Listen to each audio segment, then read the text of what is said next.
The living room was bathed in the soft glow of a floor lamp, its warm light spilling onto the worn leather sofa where I sat with my laptop on my lap. The gentle hum of the dishwasher in the kitchen mingled with the distant laughter of Lilibet and Michael, who were lounging on the rug, fighting over who would win a board game. The smell of fried chicken from dinner still lingered in the air, a reminder of the meal we'd shared an hour earlier. It had been one of those evenings that felt like a snapshot of our lives, simple, familiar, something you didn't think about until it was gone. But there was a slight unease underneath, something I couldn't quite place, like a note played just a little off-key. I glanced at the clock on the wall. 7:42 p.m. Emma must be upstairs, packing for her trip to Seattle the next day. Another client meeting, she said, her voice clipped and distracted when she mentioned it over dinner. She was like that lately there, but not quite. Her laughter was less frequent, her gaze often darting to the phone or out the window, as if searching for something just out of reach. I told myself it was work. Marketing at a firm as big as hers was unforgiving, and the last year had been a whirlwind of campaigns and deadlines. But still, the thought nagged at me, like a splinter in the back of my mind. Dad, Michael's cheating again. Lilibet's voice cut through my thoughts, sharp with indignation. She sat cross-legged on the carpet, her dark ponytail bouncing as she pointed accusingly at her brother. I'm not cheating, Michael snapped, his face scrunched up in protest. At 8, he was all elbows and knees, his green eyes, my eyes, flashing with defiance. You just don't know how to play right.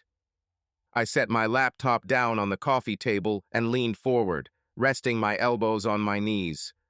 Okay, you two, don't start World War Roman III over a board game. Lil, what is he doing?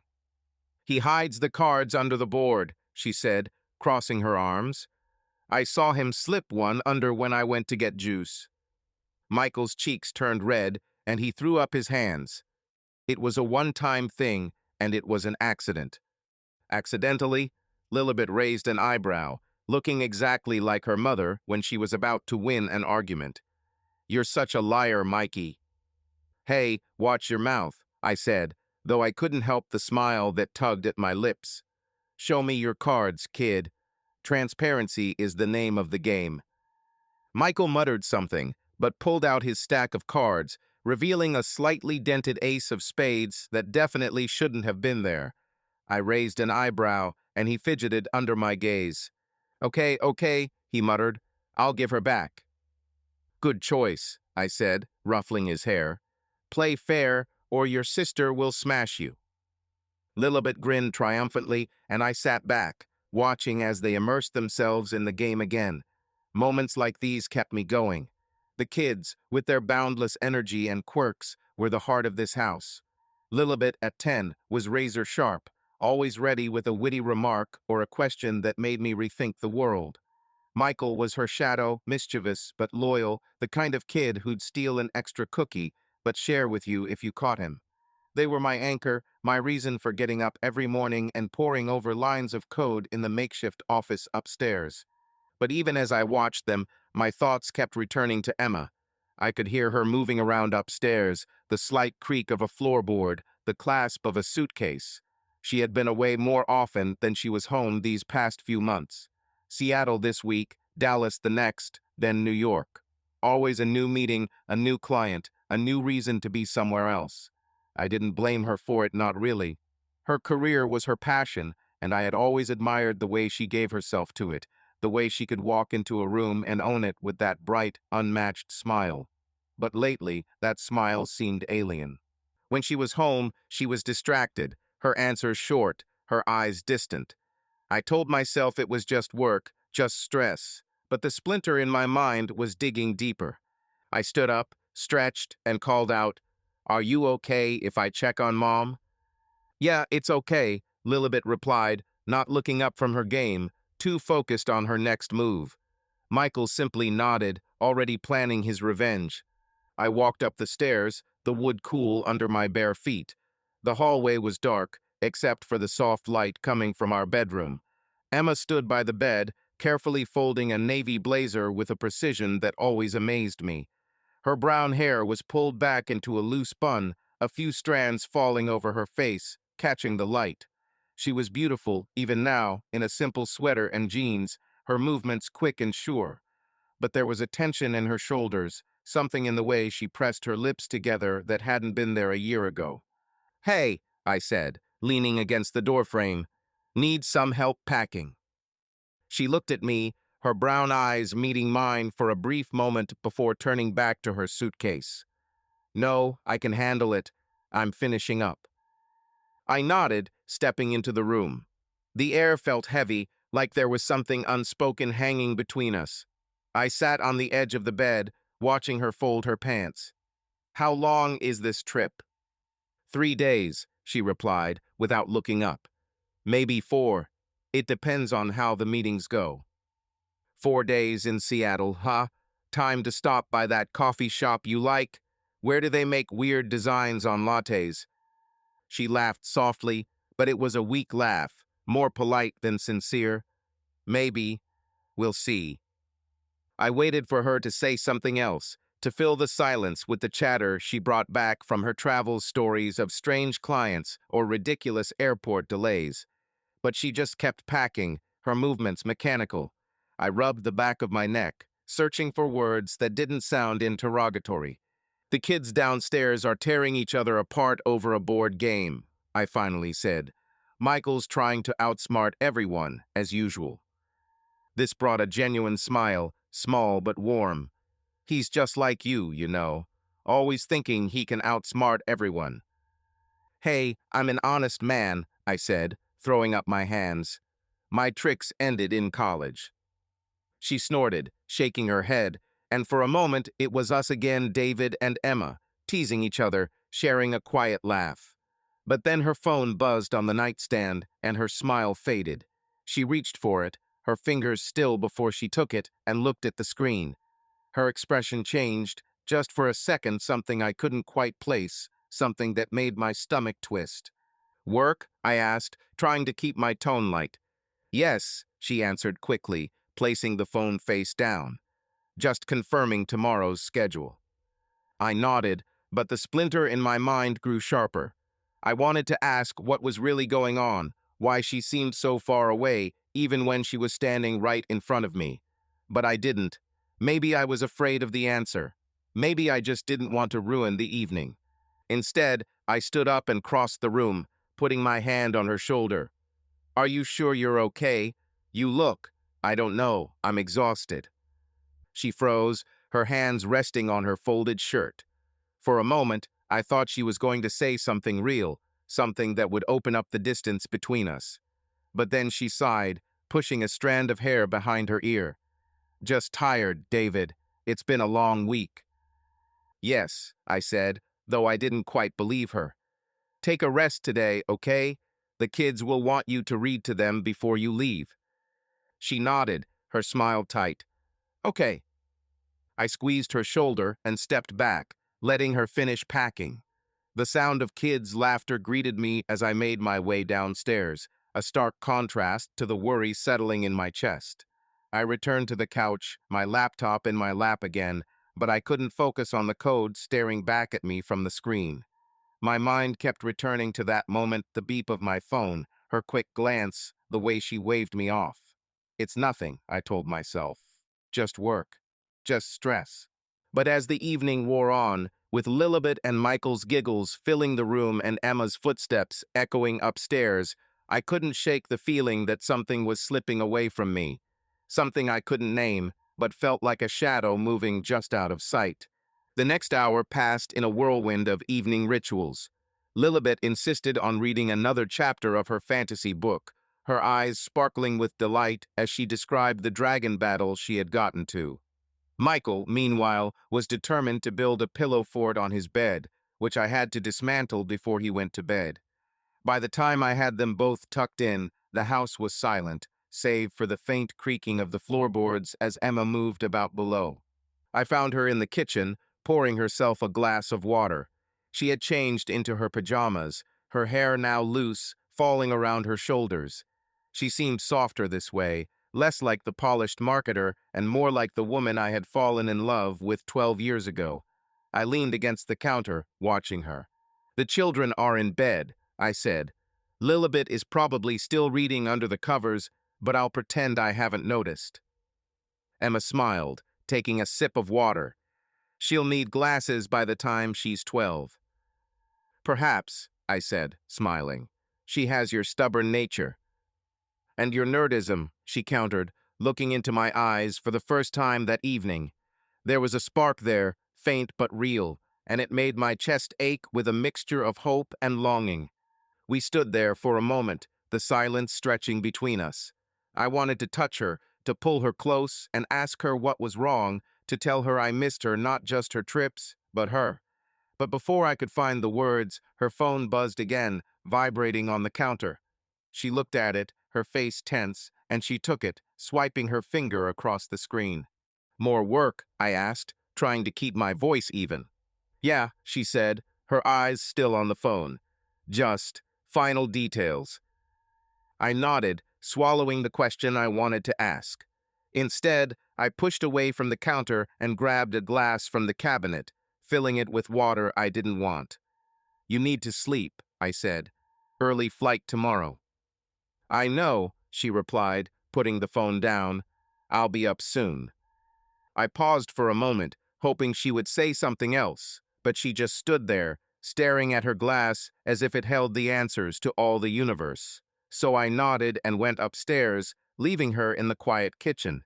As I lay in bed, the house growing quiet around me, I tried to focus on the good parts of the evening, the children's laughter, the warmth of our home, the life we'd built together. But that splinter in the back of my mind wouldn't go away.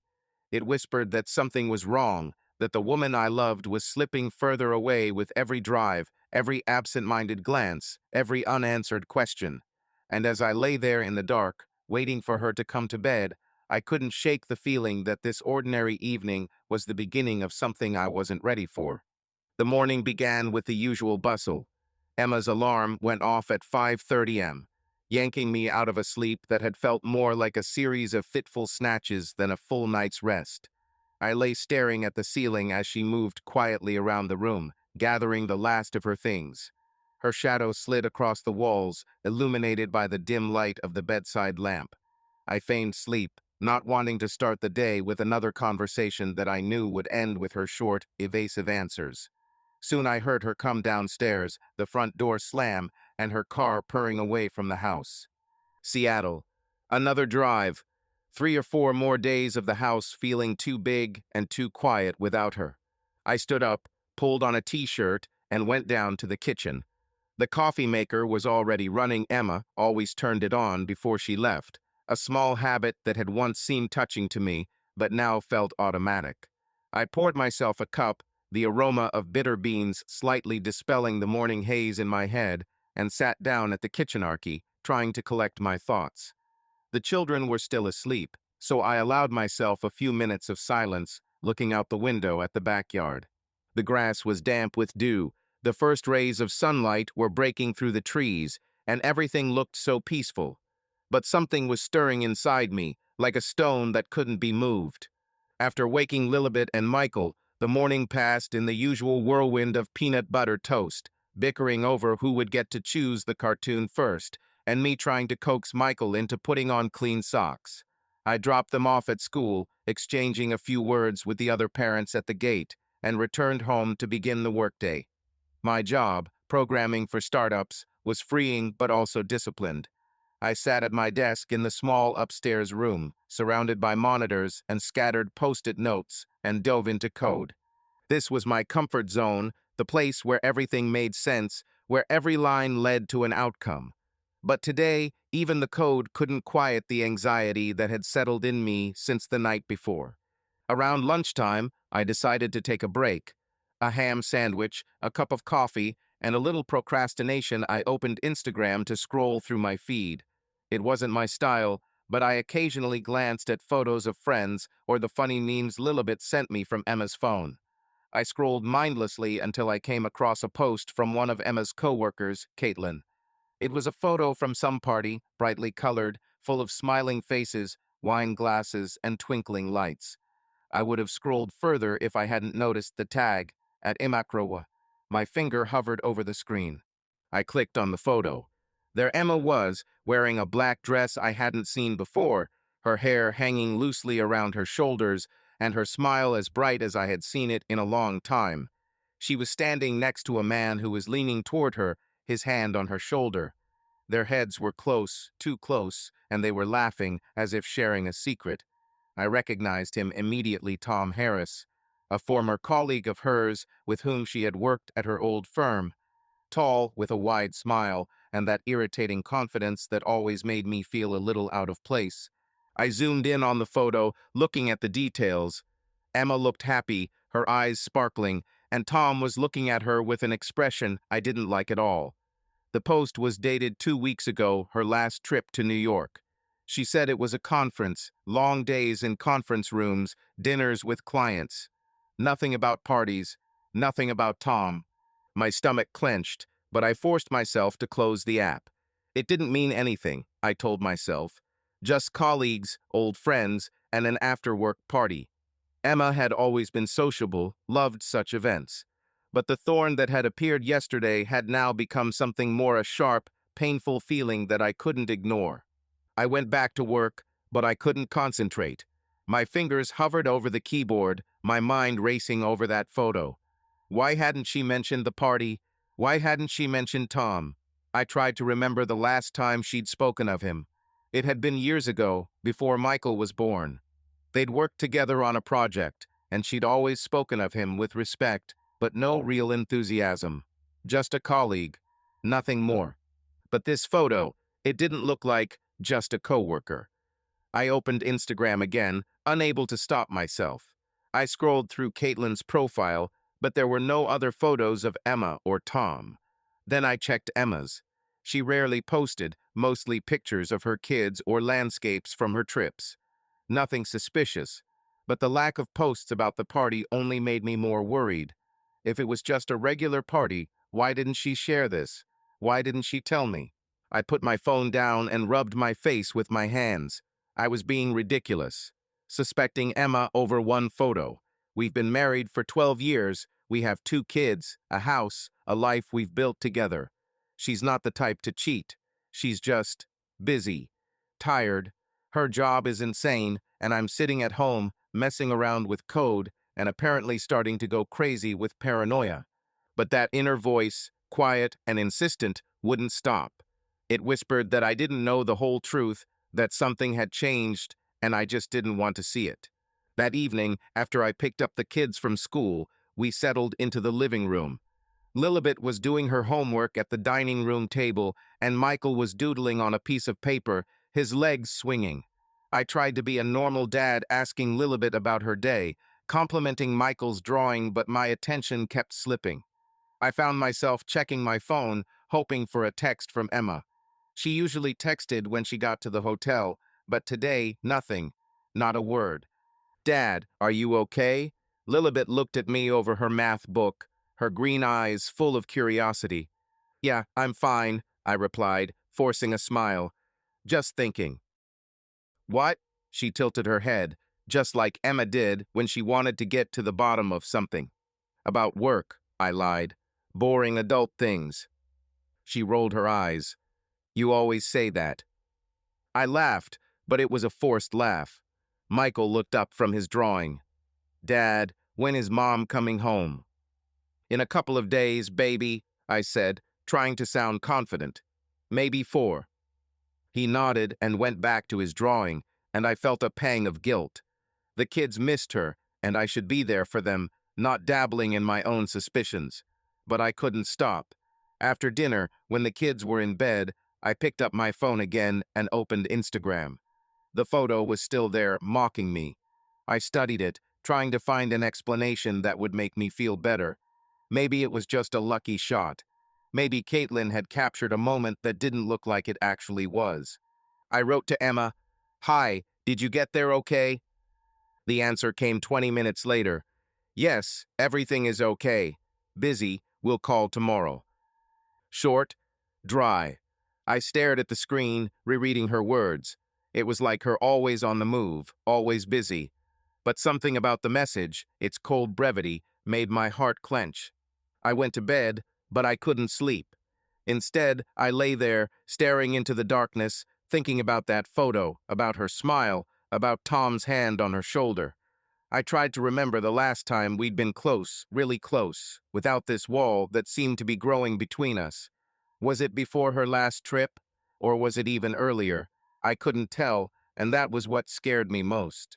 Now let's get to know each other better. Write in the comments where you are watching us from. It's very interesting how big and diverse our geography is here. The next day I tried to keep up my usual routine. I dropped the kids off at school, went back to work, but my thoughts kept returning to Emma. I decided to call her, but she didn't answer. An hour later I got a text. In a meeting, call back later. I nodded to myself, as if that would calm me down, and went back to my code. But that evening, as I was making dinner, my phone pinged. It was Emma. "I'm fine, just busy. I'll talk tomorrow." I stared at the message, feeling my insides go cold. It wasn't the first time she'd been too busy to talk, but now every moment felt like part of something bigger. I didn't want to be the guy who snooped through his wife's phone or checked her social media, but I couldn't stop myself. I opened Instagram again, found Tom Harris's profile. He rarely posted, but among his photos was one from the same party him, Emma, and a few others, all smiling, drinks in hand. The caption read, "Great night with great company." Emma was tagged. I felt the blood pounding in my temples. "Dad, what are you doing?" Michael's voice made me jump. He was standing in the kitchen doorway, holding his drawing. "Nothing, kid," I said, quickly turning off the screen. "Just checking something." He shrugged and ran over to show me his drawing, a spaceship surrounded by stars. I complimented him, but my mind was elsewhere. I couldn't pretend everything was okay anymore. Something was wrong, and I had to figure it out. The night was restless. I tossed and turned, trying to find an explanation that wouldn't break my heart. Maybe I was exaggerating. Maybe I was just being paranoid. But the voice inside me, the one I was trying to drown out, was telling me I wasn't wrong, and it was getting louder. It's been a week since the night I saw that Instagram photo, and ever since then there's been a noise in my head, like static that can't be turned off. I've tried to drown it out with work, with the kids, even by trying to perfect my code for a new startup that promised to be more than just another project. But every time I closed my laptop or put Lilibet and Michael to bed, the noise would return, bringing with it the image of Emma laughing next to Tom Harris, her hand on his elbow, their faces too close. I'd tell myself it didn't matter, that I was overreacting, but every day without her calling or texting, the noise would grow louder. Emma was in Los Angeles for another conference. She left yesterday morning, and as luck would have it, she'd left her phone at home. I found it on the kitchen counter when I got home from dropping the kids off at school. Black screen, thin case with a scuffed corner, she always left it somewhere when she was in a rush. I called her from our home number, but her voicemail went straight to her. I tried again, same thing. I sent a message to her work email, but there was no response. This wasn't unusual. She was often in meetings all day, but without a phone, with no way to reach her, I felt cut off. It was as if she'd gone to another planet instead of Los Angeles. By evening, I realized I couldn't stay home. The kids were at my parents', my mom volunteering to take them for the night to give me some time to myself. Normally, I would have refused, preferring their noise and chaos to solitude, but today I agreed. I needed to get out, to breathe air that didn't smell like my own doubts. And so here I am at Bob's, sitting at the bar with a beer in my hand, the Friday night crowd buzzing around me. Bob's Bar, the Rusty Anchor, was a place that hadn't changed in years. The wood paneling on the walls was worn with age, the smell of hops and fried wings, the old jukebox in the corner still playing 90s hits. Bob had bought the place about a decade ago, after quitting his desk job and deciding that life behind the bar was more his thing. He'd been a friend of mine since high school, a stocky guy with a loud laugh and a habit of saying what he thought, even when no one else liked it. Today, he stood behind the bar, polishing glasses like he was meditating. "You look like someone stole your dog," he said, glancing over the towel at me. His brown eyes narrowed as if he was trying to see what was going on in my mind. I don't have a dog, I replied, taking a sip of beer.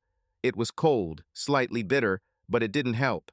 You know what I mean? Bob put his glass down and leaned his hands on the counter, leaning toward me. What's with the frown on your face, Crow? The kids? Work? Or is Emma on her endless business trips again? I chuckled, but the laugh came out. All at once, I guess.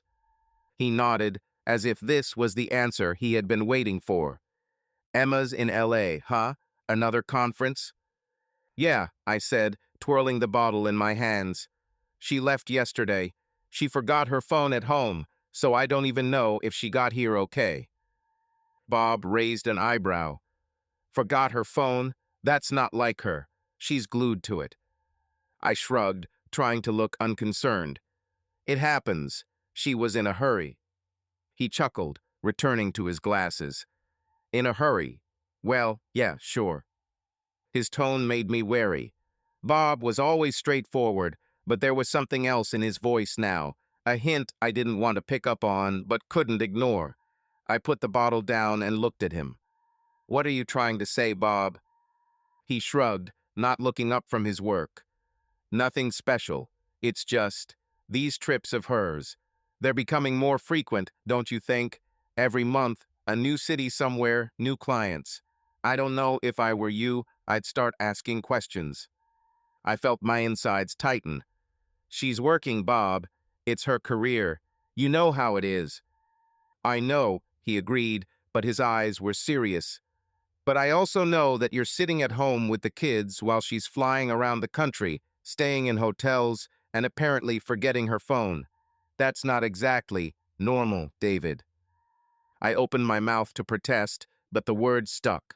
Instead, I took another sip of beer, trying to push away the growing sense of unease. Bob didn't know about the Instagram photo, he didn't know about Tom Harris, but his words were spot on. They echoed what I was afraid to admit. Emma's not like that, I said finally, but my voice sounded unconvincing even to myself. She loves her job, and she's a good mother, a good wife. I'm not saying she's bad. Bob held up his hands in surrender. Emma's great, you know. I've always respected her. But man, I've seen it before. People get tired, marriage becomes routine, and then someone starts looking for adventure. These trips of hers, I'd just be more careful, that's all. I stared at my bottle, feeling his words settle in my head, heavy as stones. I wanted to laugh, to brush them off, to tell him he was talking nonsense, but I couldn't, because I'd already seen that photo, because I could already feel her moving away, her smile growing thinner, her eyes avoiding mine. I tried to tell myself it was all in my head, but Bob's words were like a match to dry grass. You think too much, I said, trying to bring some lightness back into the conversation. You watch too many TV shows. Bob laughed, his loud laughter echoing around the bar. Maybe, but I'm serious, David. Talk to her. Just make sure everything's okay. I nodded, not because I agreed, but because I didn't know what else to say. We changed the subject. He started talking about a new beer he'd ordered for the bar, about how one of his bartenders had quit without notice, but I was only half listening. My mind was somewhere in Los Angeles with Emma, who was probably sitting in a restaurant with customers, laughing like she was in that photo with Tom, or maybe doing something I didn't even want to think about. When I got home, the house was empty and too quiet. I walked into the kitchen, where Emma's phone was still lying. I picked it up, turning it over, feeling its cool smoothness. The lock code was simple Lilibet's birthday. I could have unlocked it in a second. I could have checked her messages, her calls, her Instagram. But I didn't. Not because I didn't want to, I wanted to, damn it, so much, but because I was afraid of what I would find. Instead, I put the phone back on the counter and went to bed. But sleep wouldn't come. I lay in the dark, staring at the ceiling, Bob's words swirling around in my head. I'd like to check out what's going on. I tried to push them away, to tell myself he was wrong, that Emma was different, that our marriage was solid. But the splinter that had appeared a week ago was deeper now, sharper, and it wouldn't leave me alone. The next day, I tried to get back to normal. I took the kids to school, went back to work, but everything was a blur. I checked my phone every half hour, hoping for a message from Emma, but nothing came. I emailed her again, but there was no answer. By evening, I couldn't take it anymore and called her hotel, introducing myself as her husband and asking to be connected to her room. The receptionist said she had checked out that morning. My breath caught in my throat. "Are you sure?" I asked, clutching the phone so tightly my fingers turned white. "Yes, sir," the woman on the other end replied. "Mrs. Crow checked out at 10 a.m. this morning." I thanked her and hung up, feeling like the floor was falling out from under me. She said she'd be in Los Angeles for the rest of the week. Why had she checked out? Where had she gone? And why hadn't she told me? I sat in my makeshift office, staring at my laptop screen, but the code I was writing made no sense.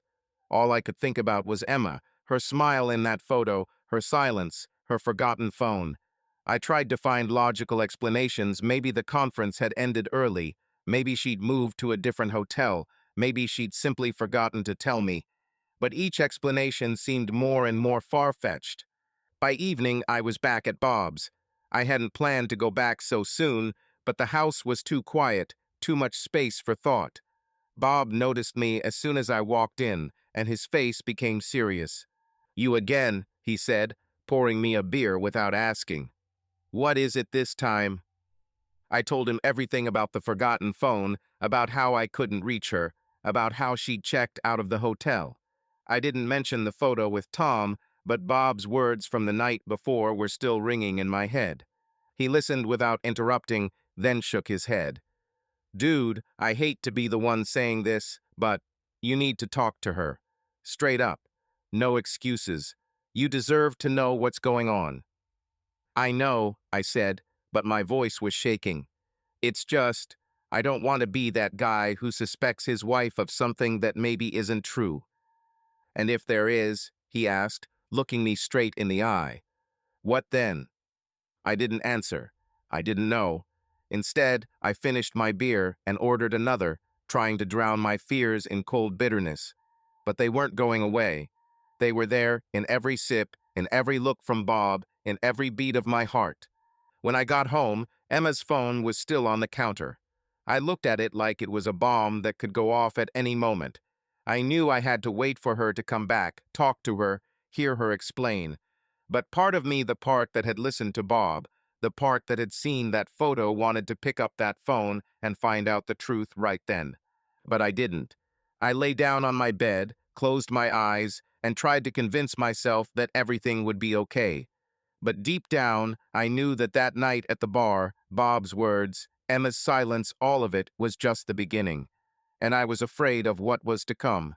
The silence of the house was deafening.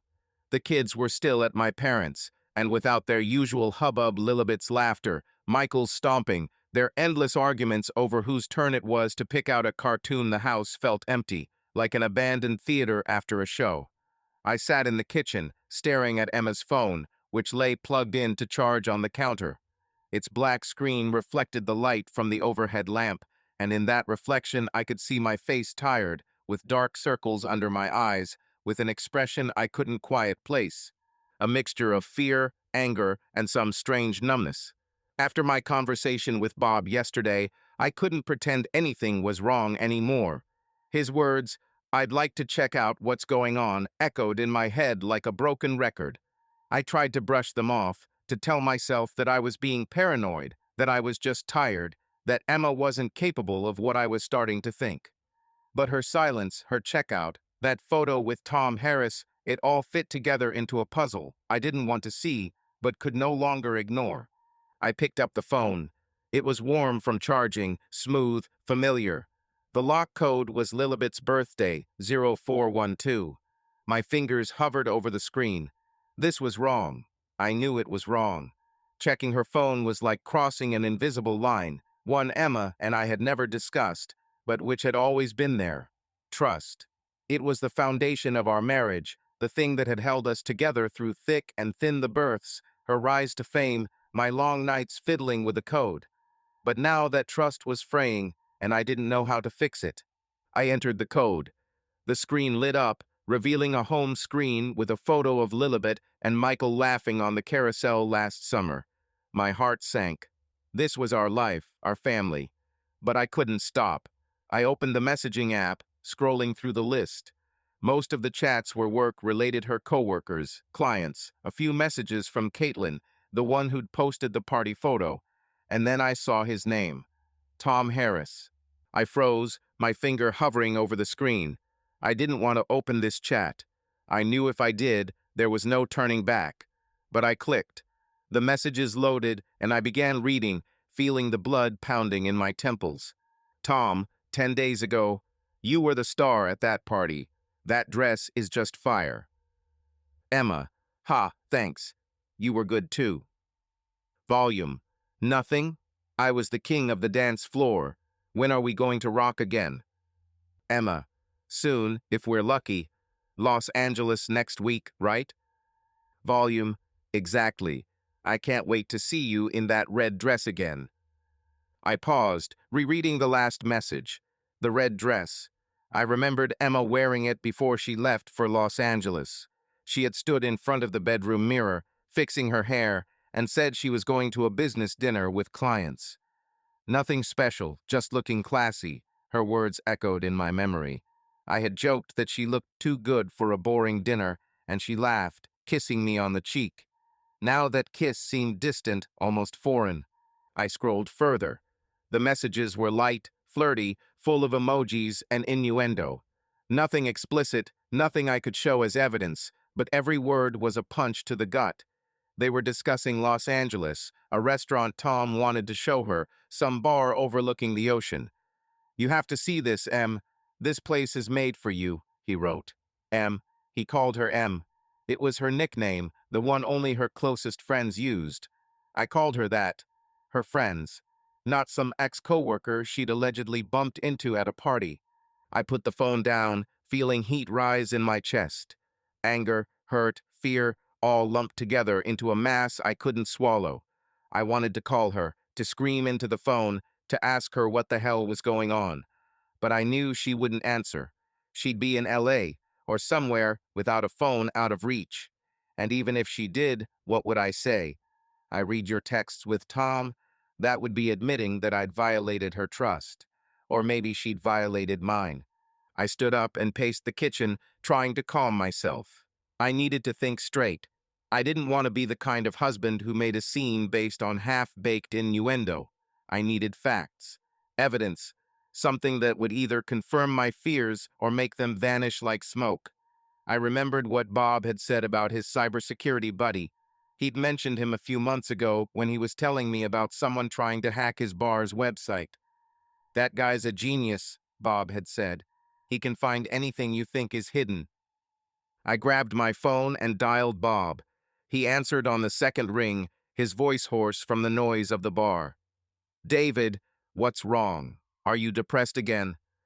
I need help, I said, trying to sound calm, though my voice was shaking. Your guy, the one in cybersecurity, can he check something for me? There was a pause on the other end. I heard Bob move away from the counter, the noise of the bar growing quieter. What's something? He asked, and there was none of the usual mockery in his tone. I swallowed. I found messages on Emma's phone. With that guy, Tom, they're weird. I want to know what's going on. Bob exhaled, and I could imagine him shaking his head. Damn, David, are you sure you want to dig deeper? This might not be, what you want to find. I'm already digging, I said, my voice firmer than I expected. I need to know. He paused for a second, then said, Okay, his name is Nate. I'll give him your number. But be careful, man. These aren't toys. I know, I replied. Thank you. I hung up and went back to Emma's phone. I didn't open the messages again. I didn't want to read them. I didn't want to feel that heat in my chest again. Instead, I walked into the living room and sat on the couch, staring into space. The house was too quiet, too empty. I tried to remember when it had all started. When had Emma started to distance herself? When had her trips become so frequent? When had her smiles stopped touching me? I couldn't quite put my finger on it, and that was what scared me the most. An hour later, my phone pinged. It was Bob, sending Nate's contact information. Call him. He's waiting. I dialed the number, and Nate answered almost immediately. His voice was low, with a slight accent I couldn't place. I explained what I needed, trying to sound neutral, as if my life wasn't falling apart before my eyes. I can check her email, her social media, her call history, Nate said, but I'd need access to her phone, or at least her accounts. And that's not exactly legal, you know. I understand, I said. I just want to know the truth. He chuckled. That's what everyone says. Send me her email and any other information that might help. I'll see what I can find. I sent him the data, feeling my insides tighten. This was another step over the line, another violation. But I couldn't stop now. I had to know. The rest of the evening passed in a haze. I tried to occupy myself, checked my email, answered a few work messages, even tried to watch a TV show, but it was no use. My thoughts kept returning to Emma, to Tom, to whatever I could find. I imagined her in Los Angeles in that red dress, laughing in some bar overlooking the ocean, with Tom looking at her the way I had looked at her 12 years ago. The image was like a knife stabbing into my chest, but I couldn't stop seeing it. The next day, Nate texted me. Found something. Want to talk? I agreed, and half an hour later, we were on the phone. He was businesslike, without emotion, as if it were just business. He told me he'd checked her email and found several messages from Tom, sent from a personal address. They were seemingly innocuous work discussions, a few jokes, but in one of them, he mentioned a hotel in Los Angeles, the same one Emma had checked out of. Meet me there. It was at the end, with no context, no explanation.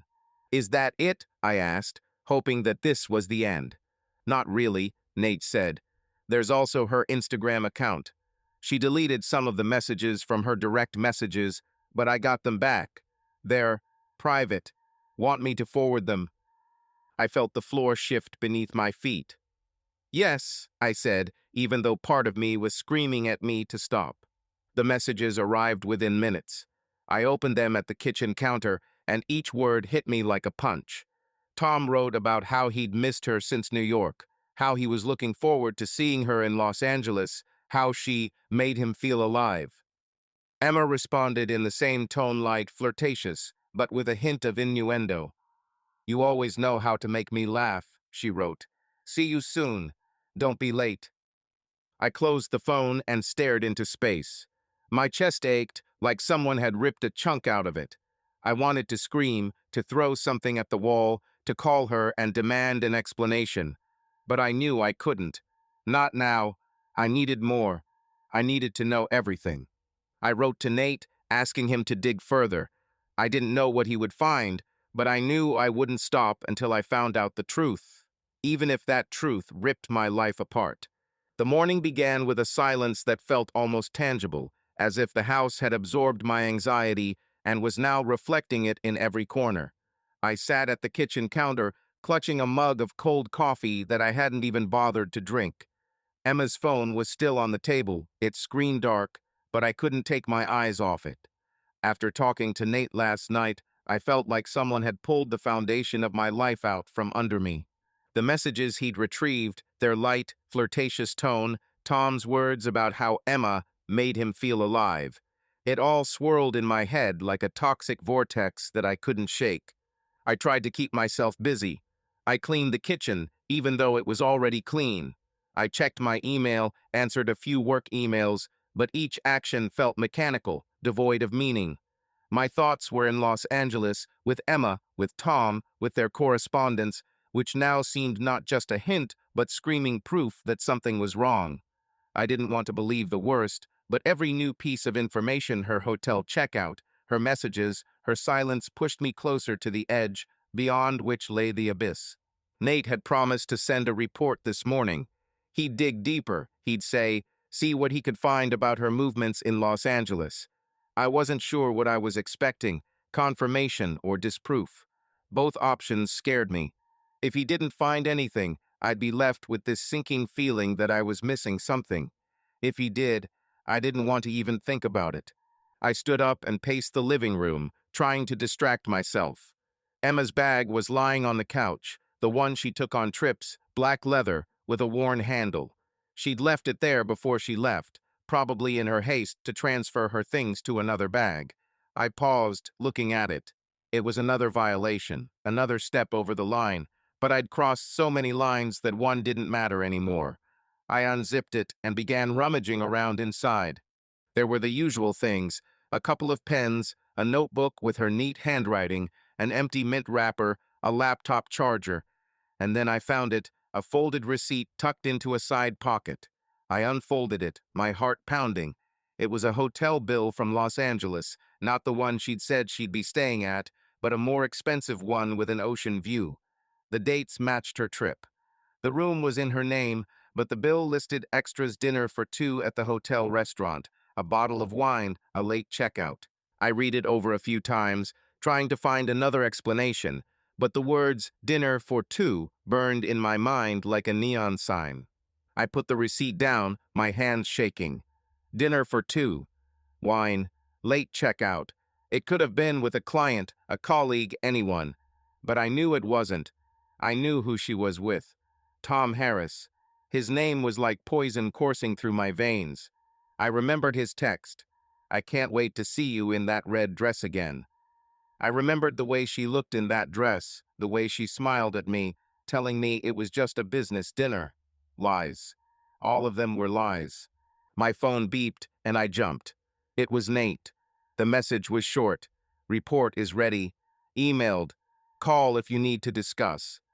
I opened my laptop, my fingers moving faster than I could comprehend. The report was in my inbox, a PDF file called Crow_investigation. I clicked on it, feeling my throat tighten.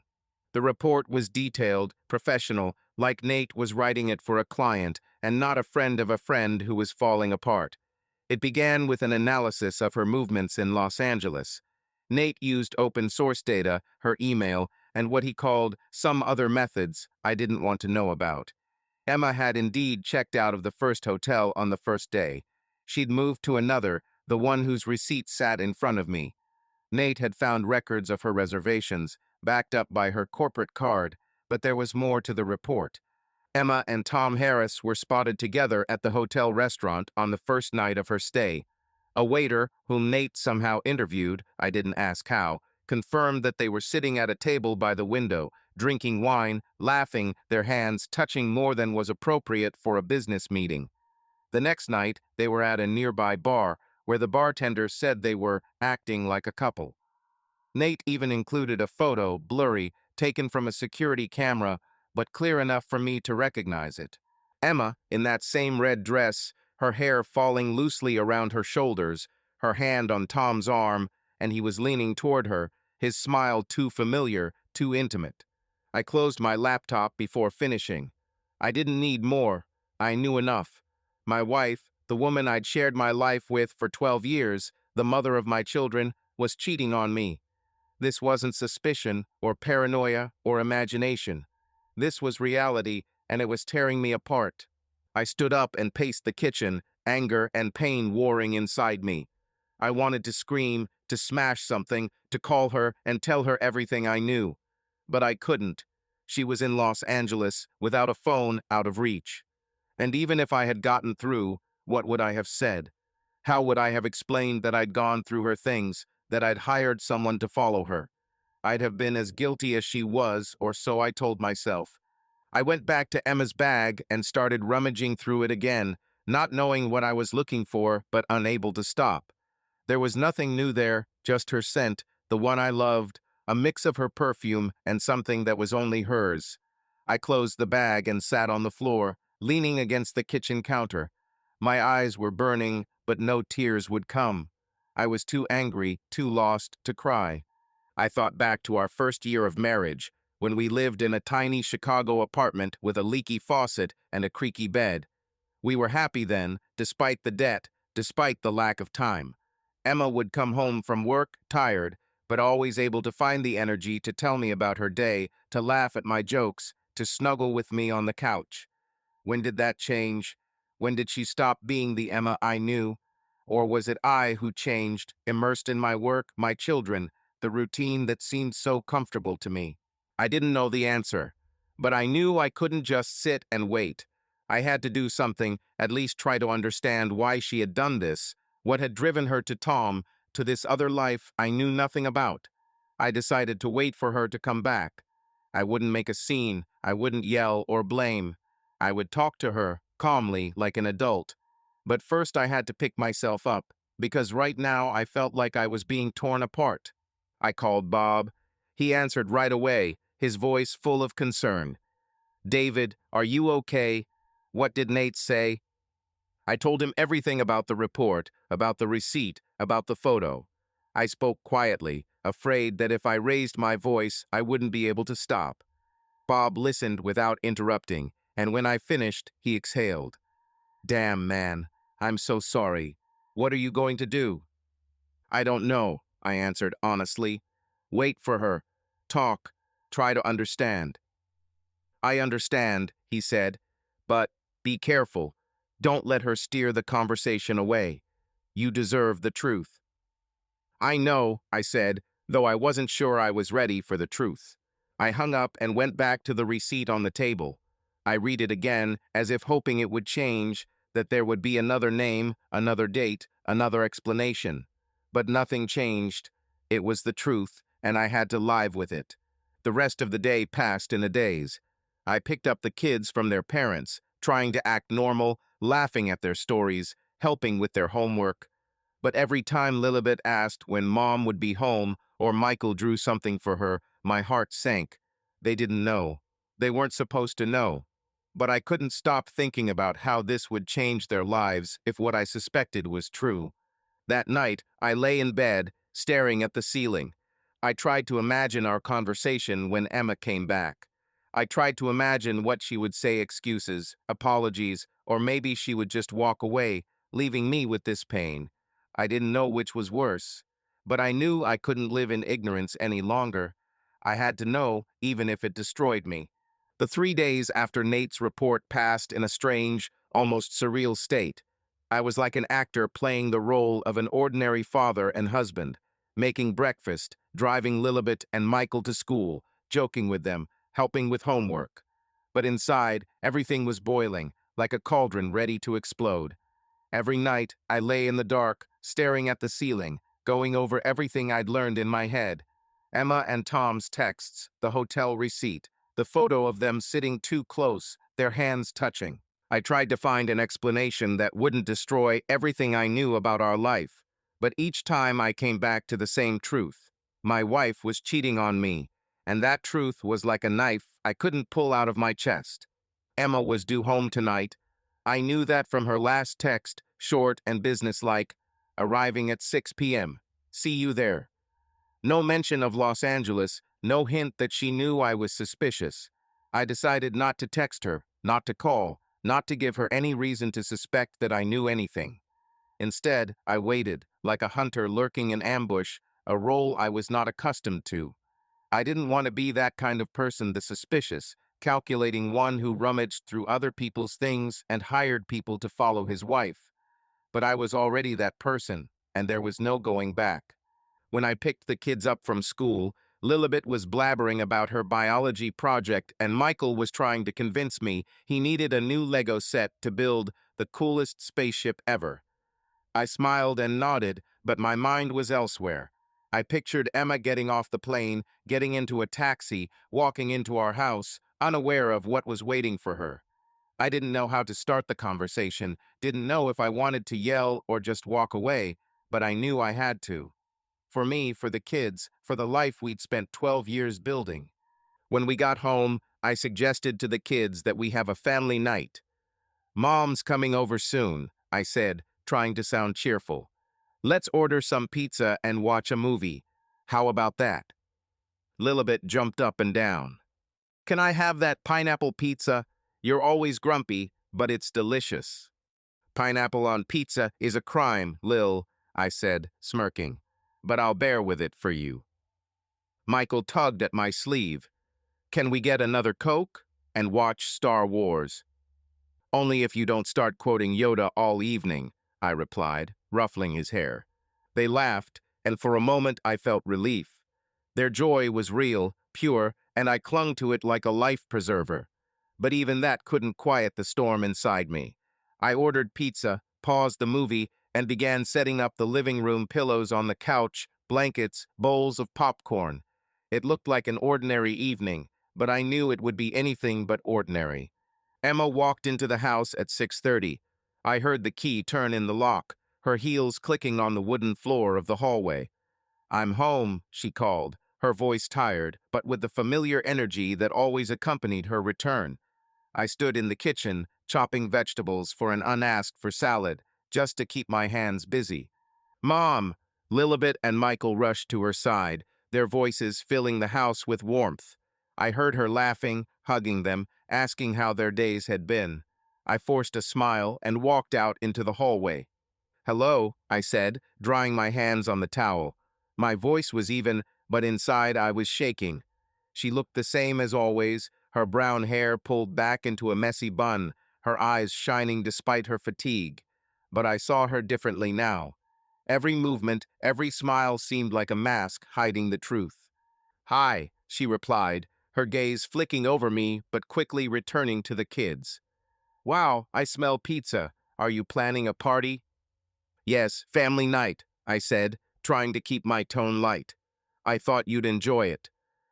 She nodded, her smile a little strained. "Sounds great. Give me 5 minutes, I'll change, and I'll come with you." I watched her walk up the stairs, her suitcase in the hallway. Lilibet and Michael were back in the living room, arguing over which Star Wars episode to watch. I went back to my salad, but my hands were moving automatically, and my mind was on one thing. How do I start this conversation? How do I tell my wife I know she's cheating on me? And how do I do it without ruining it in front of the kids? We sat down to dinner, the pineapple pizza causing me to make a familiar face which made Lilibet giggle. Emma sat across from me, her plate almost untouched. She smiled at the children, listening to their stories, but I saw her eyes wander to the phone she had pulled out of her bag. She was here, but not with us. Her movements were jerky, her laughter too quick, as if she were playing the part of a happy mother, but couldn't quite get into it. "Mom, you're acting weird," Michael said suddenly, chewing on a piece of pizza. His words hung in the air, and I froze, looking at Emma. She laughed, but it was a nervous laugh. "Weird? What's that, Mikey?" "I don't know," he shrugged. "It's like you're thinking about something else." Lilibet nodded. "Yeah, you don't even eat pizza. You like pineapples." Emma blinked, her smile faltering. "Just tired, guys. Traveling is exhausting, you know." I looked at her, feeling my insides tighten. Tired. That was her excuse for everything lately. Tired of work, tired of flying, tired of life. But now I knew there was more to it than that. I kept quiet, letting the kids talk, letting her play her part. But there was something dark growing inside me, something I couldn't contain anymore. After dinner, I put the kids to bed. Lilibet insisted that Emma read her a chapter from her book, and I watched Emma sitting on the edge of the bed, her voice soft but distant. Michael fell asleep almost immediately, clutching his Chewbacca plush. When I returned to the living room, Emma was sitting on the couch, scrolling through her phone. I paused in the doorway, looking at her. This was the moment. I knew I had to start. "Emma," I said, my voice quieter than I expected. "We need to talk." She looked up, her eyebrows raising slightly. "What? Are you okay?" I sat down across from her on the coffee table so I could be close, but not too close. I found a receipt from a hotel in Los Angeles. Dinner for two, wine, late checkout. Her face froze, but she quickly recovered. "It was a client, David. We were discussing a contract. You know how it works." "The client," I repeated, my voice firmer. "Is the client Tom Harris?" Her eyes widened, just for a split second, but it was enough. She put the phone down, her hands shaking slightly. "Tom? How do you know about Tom?" "I saw the messages," I said, trying to keep my cool. On your phone, and the photos, and the report, I know you were with him in LA, not just at the business dinner. She opened her mouth to protest, but I raised my hand. Don't, Emma. Don't lie to me. I know everything. She was silent, her face pale. I could see her struggling with herself, her eyes darting around, looking for a way out. But there was no way out. David, it's not what you think, she finally said, her voice almost a whisper. Then explain, I said, feeling the anger rising in me. Explain why you were texting him as if you were lovers. Explain why you were with him in a restaurant, in a bar, in a hotel. Explain why you lied to me. She swallowed, her eyes filling with tears. I didn't mean for it to turn out this way. It was a mistake, David. Just a mistake. Mistake, I almost shouted, but forced myself to lower my voice. 6 months, Emma. I know it started 6 months ago. It's not a mistake. It's a choice. She buried her face in her hands, her shoulders shaking. I'm tired, David, of everything. Of work, of home, of how everything had become so, same. Tom, he was there, he made me feel alive. It was stupid, I know, but I didn't mean to hurt you. Her words hit me like a blow. I expected anger, an apology, but not an admission that she was looking for something I couldn't possibly give her. Are you tired? I said, my voice shaking with pain. And me? I'm sitting at home, raising our kids, working so we can live in this house, and you're risking everything for some guy who made you feel alive. It's not that simple, she said, looking up at me. Tears were streaming down her cheeks, but I felt no pity, only pain. I stood up, unable to sit any longer. We have a family, Emma. Lilibet, Michael. They believe in you, in us. And you threw it all away for what? For passion? For freedom? She was silent, her tears falling onto the couch. I waited for her to say something else, something to make it less real, but she just looked at me, her eyes full of guilt and pain. I can't be here anymore, I said finally. Not now. I want you to go to the guest house. Pack your things. David, please, she reached for me, but I stepped back. No, I said. I can't look at you. Not after this. I turned and walked out of the living room, feeling everything inside me crumble. I heard her crying, but I didn't turn around. I went upstairs, gathered her suitcase, a few of her things from the closet, and carried them to the guest house in the backyard. It was a small house we had built for guests, but now it had become her exile. When I returned, she was still sitting on the couch, her face wet with tears. David, we can fix this, she said quietly. For the kids. For the kids, I repeated, feeling the anger return. You should have thought of them when you started this with Tom. I went into the bedroom, closing the door. I didn't know what would happen next, how we would explain this to the children, how I would live with this pain. But I knew that now I needed time. Time to figure out who I was without her, without the Emma I loved. Because Emma seemed to have disappeared, and I didn't know if she would ever come back. The morning after my conversation with Emma was like waking up in a strange world. The house that had always seemed like a refuge now felt like a labyrinth, full of shadows and questions I didn't know the answers to. I'd slept only a few hours, tossing and turning in the cold bed where she'd once lain. Every creak of the floorboards, every rustle outside the window made me think she'd come back, knock on the door, tell me this had all been a mistake. But the door remained closed, and her things were in the guest house in the backyard, where I'd taken them the night before. I rose before dawn, made coffee, but didn't drink it. Instead, I sat at the kitchen counter, staring at the empty mug until the first rays of sunlight began to creep through the curtains.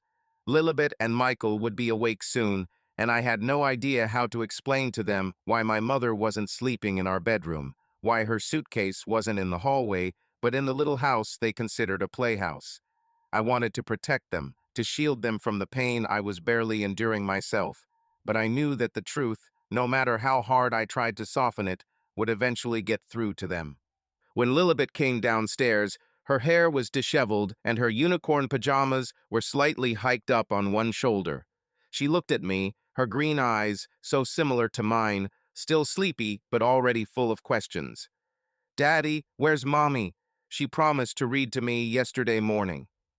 I swallowed, feeling my throat tighten. "Mom, she's sleeping in the guest house, Lil. She needs some time." She frowned as she sat down at the table. "Why? Did you have a fight?" I wanted to lie, to say that everything was fine, but her eyes sharp, penetrating, like Emma's at her best, gave me no chance. "Yeah, we talked about some things, and we need time to work things out. But it's not about you or Michael. It's not about you." She nodded, but her face remained tense. "Will she come back?" "I don't know, honey," I said, and the words hit me like a blow. I reached out and squeezed her hand. "But we'll figure it out. I promise." Michael came down a few minutes later, his footsteps loud as they always were when he was trying to get attention. "Dad, can I have some pancakes? And where's Mom?" he asked, not pausing as he reached for the cereal box. "Mom's in the guest house," I repeated, trying to keep my voice even. "She came home late, and we decided it would be best for today." He shrugged, accepting the explanation with an ease I desperately wished I had. "Cool. Can I have 2 pancakes then?" I forced a smile. "Only if you eat at least 1 banana." He rolled his eyes but agreed, and I busied myself with cooking, trying to focus on the simple tasks of mixing batter, heating a pan. But every time Lilibet glanced at me, I could see her mind racing, trying to piece together a puzzle that was too complicated even for me. The day passed in a strange rhythm. I dropped the kids off at school, came home, and tried to work, but the code on the screen looked like a meaningless jumble of symbols. My thoughts were on Emma, her tears last night, her confession, her words about being tired of the routine. I still couldn't understand how the woman I loved, the woman I considered my other half, could so easily undo everything we'd built. But most of all, I was afraid of how this would affect the children. They were too young to understand, but old enough to sense that something was wrong. That evening, when I picked up Lilibet and Michael from school, I noticed that Lilibet had become quieter. She sat in the back seat, staring out the window, her hands fiddling with the rim of her backpack. Michael, as usual, was chatting about his new game, but even his energy seemed muted. I decided I couldn't put off the conversation any longer. But how do you explain to a 10-year-old girl and an 8-year-old boy that their mother had made a mistake that could destroy our family? After dinner, I gathered them in the living room. Michael was on the carpet, hugging his stuffed Chewbacca, and Lilibet was on the couch, her knees pulled up to her chest. I sat across from them, feeling like I was walking through a minefield. "Guys," I began, trying to speak calmly, "I want to talk to you about Mom. You've noticed that she's been a little different lately, and I want you to know that it's not because of you." Lilibet looked up, her brows furrowing.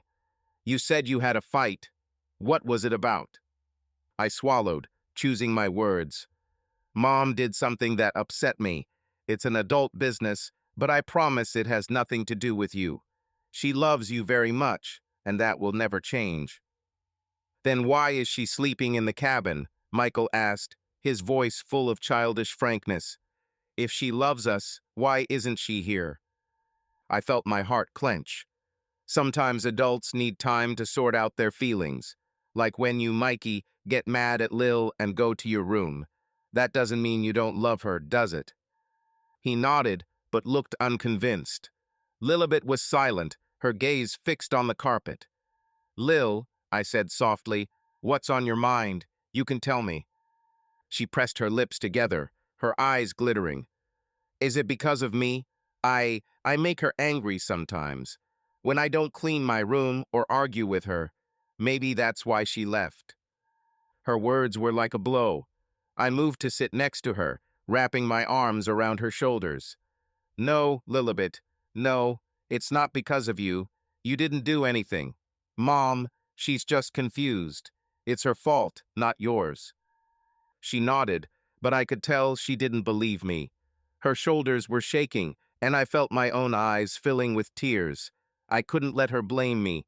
I couldn't let Michael think he'd lost his mother.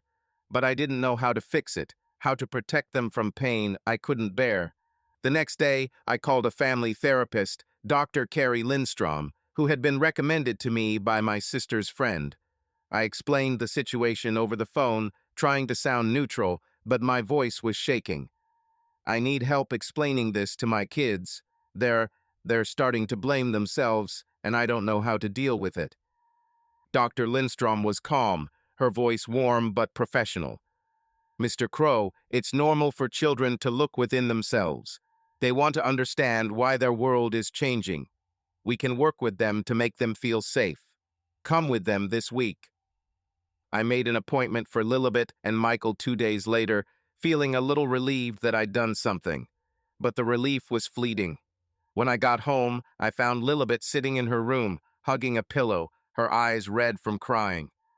"Dad, did she leave us?" she asked, her voice so quiet I could barely hear it. I sat down next to her, feeling my heart break. "No, honey, she didn't leave you.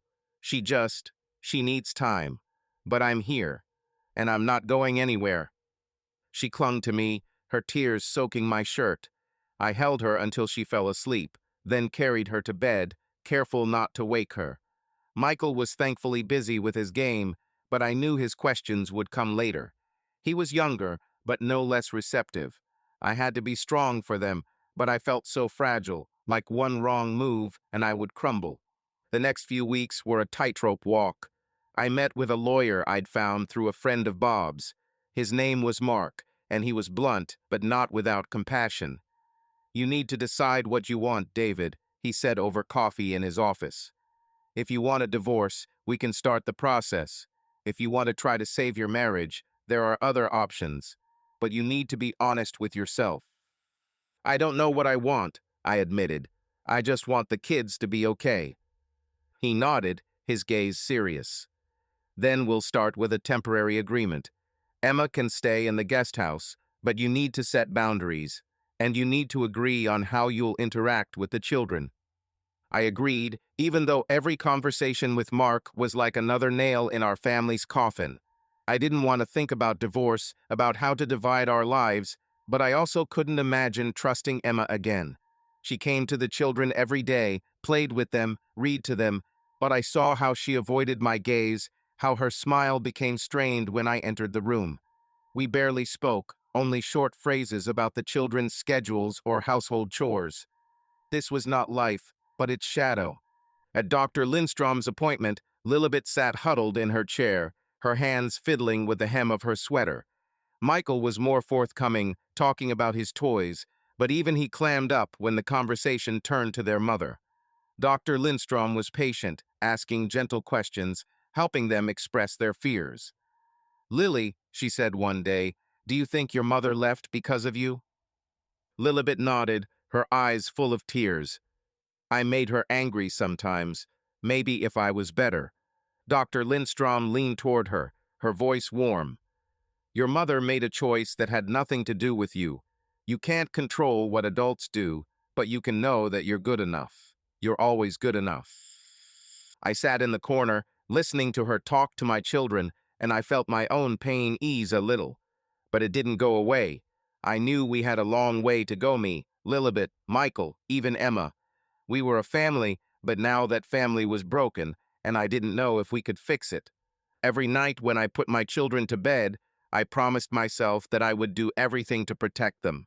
I didn't know what lay ahead, but I knew that I wouldn't let their world fall apart, even if my own was already in ruins. It had been a month since I had asked Emma to leave our home, a month filled with a silence that was louder than words.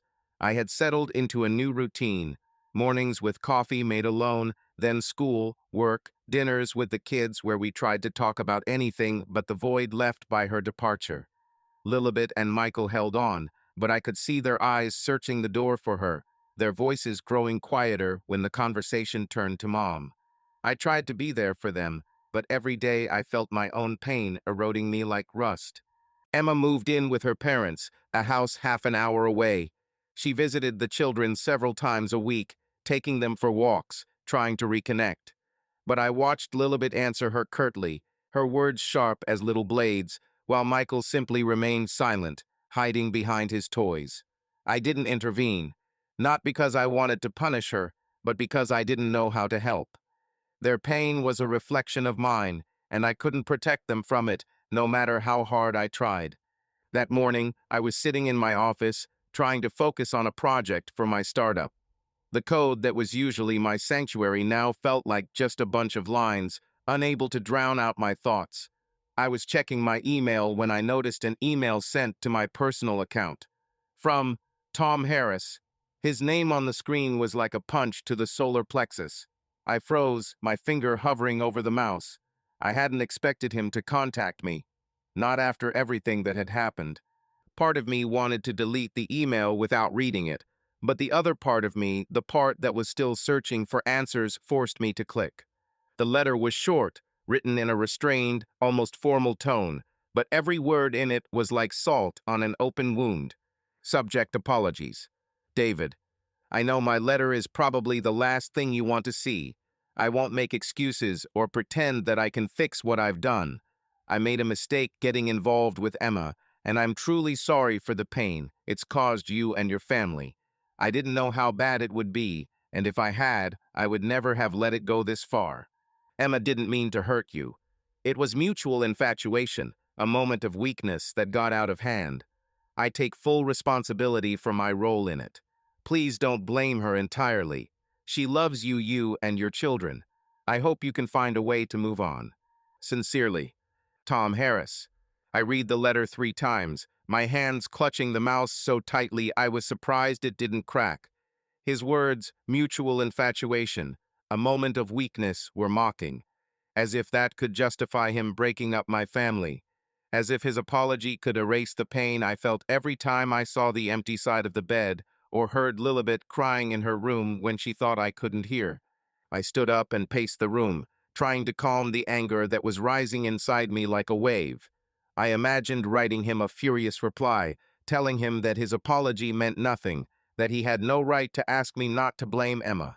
I wanted to face him, look him in the eye, maybe even hit him, not because that was the kind of person I was, but because it would be easier than living with this emptiness. But I knew it wouldn't change anything. Hitting him wouldn't bring Emma back, wouldn't erase her betrayal, wouldn't make the children happier. I opened the letter. The paper was warm, fresh from the printer, and I held it in my hands, looking at the neat lines that seemed so alien.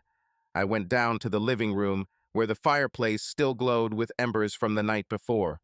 I threw on a few logs, started the fire, watching the flames come to life, hungry and bright. Then I crumpled the letter and threw it into the fire. The paper burst into flames, its edges blackened. Tom's words vanished in an orange glow.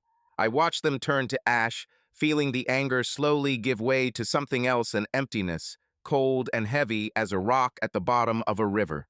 I sat on the couch, staring into the fire. Burning the letter hadn't brought the relief I'd expected. It hadn't erased his words, hadn't undone what had happened. But it had been my decision not to respond, not to play the game he was trying to play. I didn't want to give him power over me, even as small as answering his letter. I wanted to preserve my dignity, at least for myself, at least for the children. Meanwhile, Emma continued to try to connect with Lilibet and Michael. She called every day, visited on weekends, brought them their favorite sweets, tried to talk about school, about her friends, about anything that would bring her back to their world. But I could see them withdrawing. Lilibet, usually so open, answered in monosyllables, her eyes full of hurt that she couldn't put into words. Michael was gentler, but even he kept his distance, hiding behind his toys or running off to play when she tried to hug him. I overheard their conversation one evening when Emma arrived to pick them up for a walk.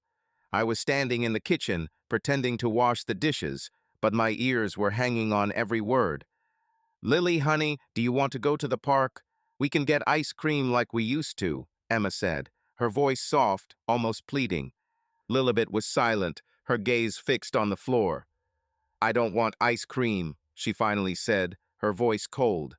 "Mikey, what about you?" Emma turned to him, her smile trembling.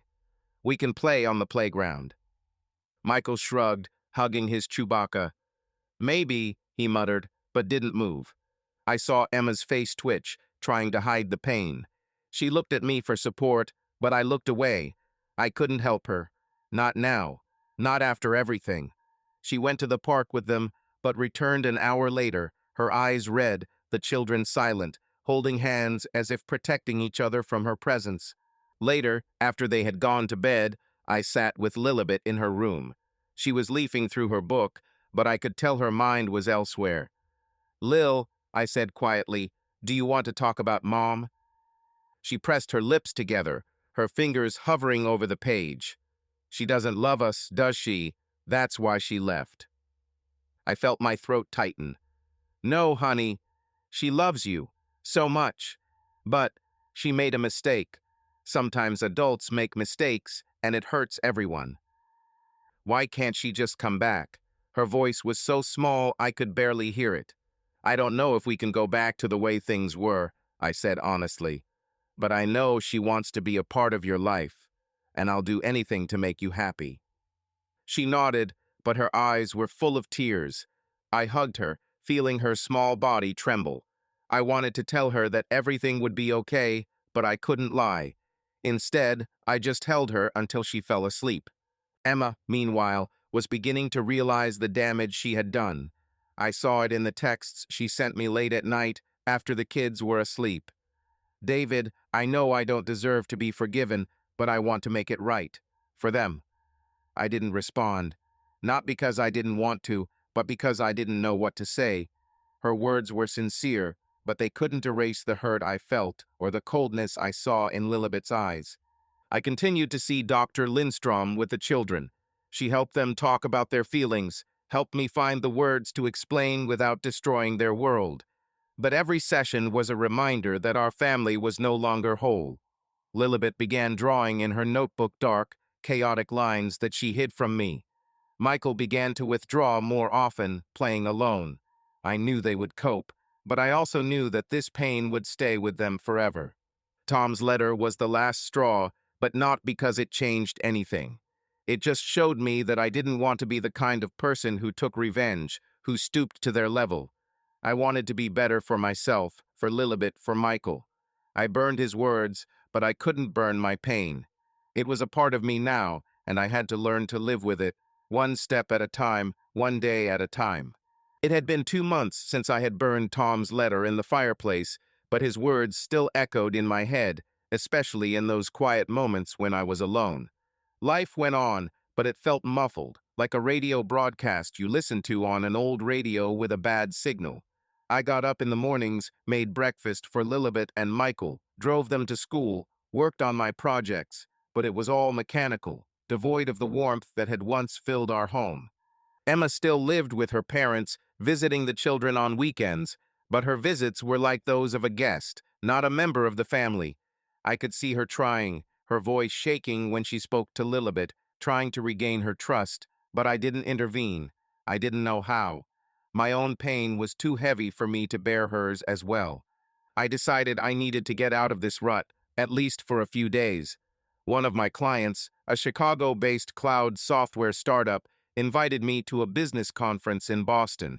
It was a chance to pitch my code, meet potential customers, and frankly, just breathe air that wasn't saturated with Emma. I agreed, leaving the kids with my parents for the weekend. My mom was as helpful as ever, though her eyes filled with sympathy every time she asked how I was coping. "I'm holding up," I'd say, and that was all I could say. The conference was taking place in a huge exhibition center, all glass and steel, with hundreds of people milling about the stands, badges around their necks, and cups of coffee in their hands. I felt a little out of place. I was used to working from home, in the quiet of my office, not in this buzzing hive. But I put on my best suit, the one Emma always called serious, and threw myself into the work. Presentations, handshakes, exchanging business cards. It was a distraction, and I clung to it like a lifeline.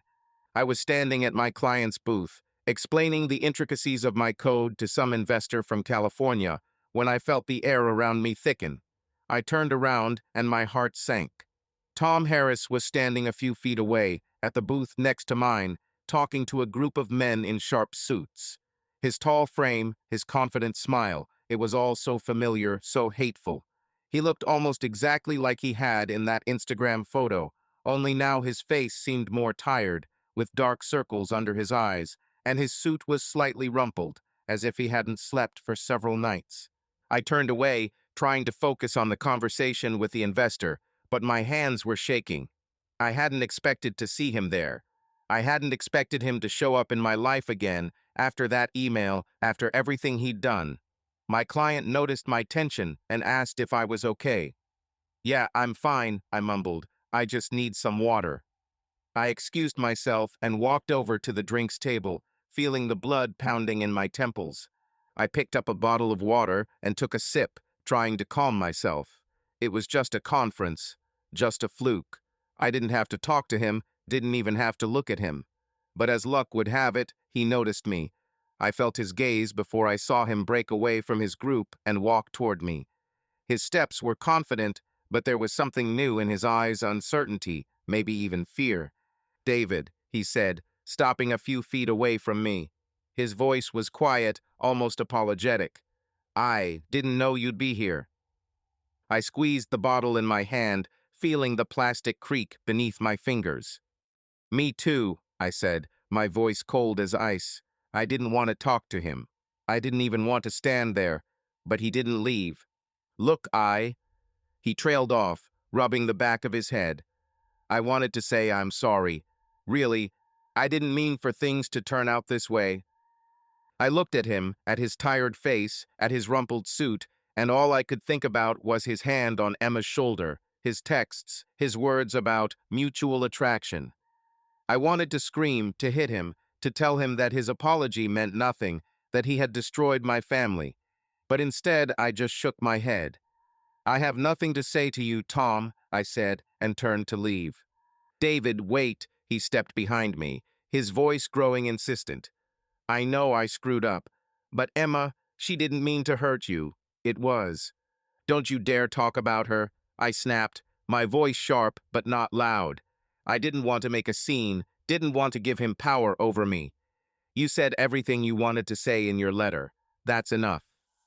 He opened his mouth to protest, but I was already walking away, my footsteps echoing in the noisy crowd.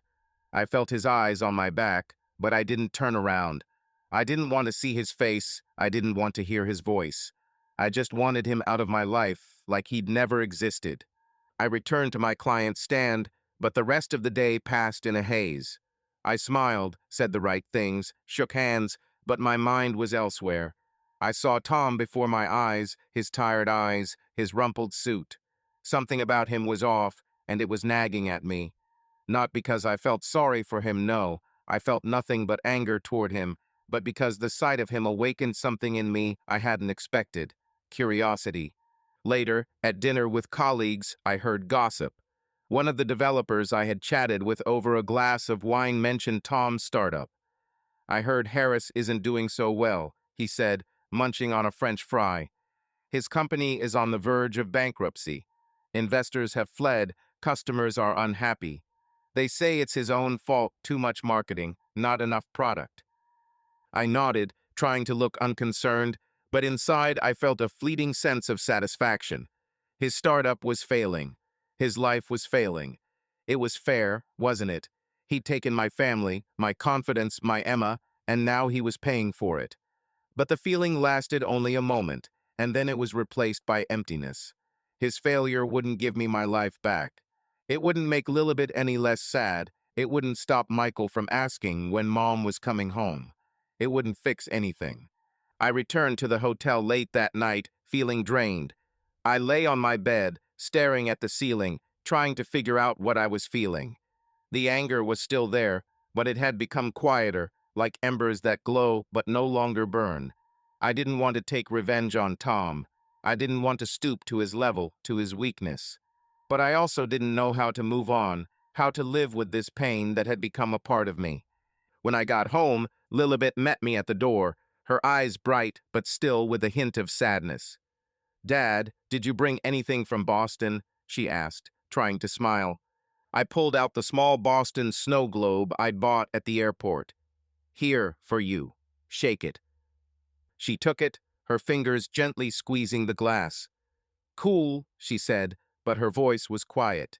Michael ran up to me, demanding to see it, and I handed him the magnet with the lighthouse. They went into the living room, arguing over whose souvenir was better, and I stood in the hallway, feeling the loneliness creeping up on me again. I knew I had to move on for them. But seeing Tom, his dejected expression, the news of his collapse, it was all a reminder that pain doesn't just go away. It changes, it becomes quieter, but it stays with you. And I had to learn to live with it, one step at a time, for Lilibet, for Michael, for myself. Autumn came to town quietly, stealthily, strewing the sidewalks with golden leaves and filling the air with a chill that made you wrap yourself in a scarf. I watched Lilibet and Michael run around the yard, collecting maple leaves for some school project, their voices mingling with the rustle of the wind. That sound, their laughter, so pure and carefree, was the only thing keeping me from losing myself in my thoughts. 3 months had passed since the night I burned Tom's letter, 3 months since I'd realized that my marriage to Emma was beyond saving. And though it still hurts, like an old scar that aches before the rain, I'd begun to learn to live with it. The decision to file for divorce was not sudden. It had been brewing inside me for weeks, like a heavy cloud gathering before a storm. I met with Mark, my lawyer, several times, discussing the details. He was patient but direct, his questions forcing me to face the reality I had been trying to avoid for so long. "Are you sure you want this, David?" he asked one day, peering at me over his glasses. "Divorce isn't the end, but it's a big step. Are you ready?" "I don't know if I'm ready," I replied, fiddling with the pen he'd given me to sign the papers. "But I know I can't go on like this, not after everything." Mark nodded, his eyes full of understanding. "Then let's make this as painless as possible, especially for the children." Children. The word was like an anchor, keeping me afloat.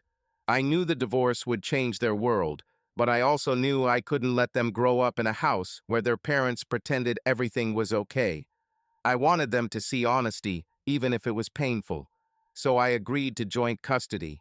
Emma would take them on weekends, spend time with them, be their mother, despite everything that had happened. I didn't want to take her away from them, even if it was hard for me to look at her without pain. Emma, to my surprise, didn't argue. When I told her my decision, we were sitting in a cafe near her parents' house, at a table by the window, where the autumn light fell on her face, making her eyes look even more tired. She looked different, not the bright, confident woman I knew, but someone who had lost a part of herself. "I understand, David," she said quietly, her fingers fiddling with the edge of her napkin. "I don't deserve your forgiveness, but I want to be with Lily and Michael. I'll do anything to make sure they don't feel abandoned." I nodded without looking at her. "They shouldn't suffer because of us. We'll agree on a schedule, but I don't want it to be difficult for them." "I don't want that either," she said, her voice breaking. I started seeing a therapist, David, trying to figure out why I did it. Why did I ruin everything?" I looked at her, meeting her gaze for the first time in a long time. There was sincerity in her eyes, but also something else, a regret I wasn't ready to accept. "It's good, Emma," I said, my voice even but cold. "For your sake. For the children, but not for me." She swallowed, her eyes shining, but she did not cry. "I know," she whispered. We signed the papers the following week. Mark had prepared everything quickly, and the process was surprisingly smooth. Joint custody, property division, child support, it was all laid out, as if our lives could be neatly organized. But I knew that no amount of paperwork could take away the pain that still lingered inside me. This wasn't just a divorce, it was the end of who we were, who I thought we'd be. I tried to keep my cool for Lilibet and Michael. Dr. Lindstrom and I continued to work with them, helping them express their feelings. Lilibet opened up a little more, her drawings became lighter, but I could see her sometimes closing off, especially after her visits with Emma. Michael, on the other hand, seemed more stable, but his questions about his mother became less frequent, and that scared me more than his tears. I knew they would get through this, but I also knew that this wound would always be with them, just as it would be with me. Emma, according to her mother, who called me once a week to tell me how she was doing, was really working on herself.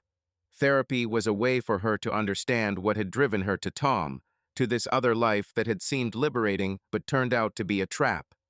She says she felt lost, her mother said one day, her voice soft but full of guilt. She's not making excuses, David. She knows what she's done. I listened, but I didn't answer. I didn't want to know what Emma was feeling, didn't want to delve into her pain. I had enough of my own, but I was glad she was trying, if not for us, then for the children.